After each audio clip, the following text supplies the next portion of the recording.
আপনারও মেয়ে আছে, একটু বুঝুন, কেন অক্ষয় কুমারকে বলেছিলেন কঙ্গনা। আপাতত নিজের নতুন ও বহু প্রতীক্ষিত ছবি এমার্জেন্সির প্রচারে ব্যস্ত কঙ্গনা রানাওয়াত।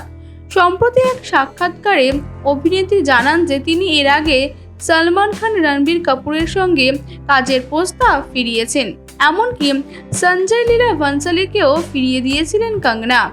এবার এক নতুন সাক্ষাৎকারে অভিনেত্রী জানান যে অক্ষয় কুমারও তাকে একাধিক প্রস্তাব পাঠিয়েছিলেন, কিন্তু সেই প্রস্তাব খারিজ করেছেন তিনি। অক্ষয় কুমারের সঙ্গে কাজের প্রস্তাবও ফিরিয়ে দিয়েছেন কঙ্গনা। কি বললেন অভিনেত্রী? এক সাক্ষাৎকারে অভিনেত্রী কঙ্গনা রানাওয়াত জানান, অক্ষয় কুমার তাকে সিংয়েস ব্লিং ছবির প্রস্তাব দিয়েছিলেন, সেই প্রস্তাব তিনি ফিরিয়ে দিয়েছিলেন।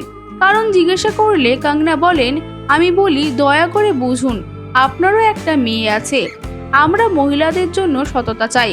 কঙ্গনার দাবি, তিনি অক্ষয়ের সঙ্গে কাজ করতে চাননি কারণ তাকে কোনো মর্যাদাপূর্ণ বা গুরুত্বপূর্ণ চরিত্র অফার করা হয়নি। তিনি আরও বলেন, অক্ষয় কুমার আমাকে সিংয়েস ব্লিং ছবির জন্য ডাকেন, তারপর আরও এক দুটো ছবির প্রস্তাব দেন। তারপর তিনি জিজ্ঞেস করেন, তোমার কি আমার সঙ্গে কাজ করতে কোনো সমস্যা আছে? আমি বলেছিলাম, স্যার আপনার সঙ্গে কোনো কাজ করতে সমস্যা নেই। তিনি তারপর জিজ্ঞেস করেন, তাহলে কেন এমন করছো?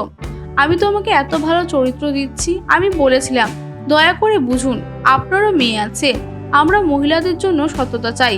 এর আগেও সিদ্ধার্থ কন্ননকে দেওয়া এক সাক্ষাৎকারে অভিনেত্রী জানিয়েছিলেন যে সলমান খানের বজরঙ্গি ভাইজান ছবির অফারও ফিরিয়ে দিয়েছিলেন তিনি।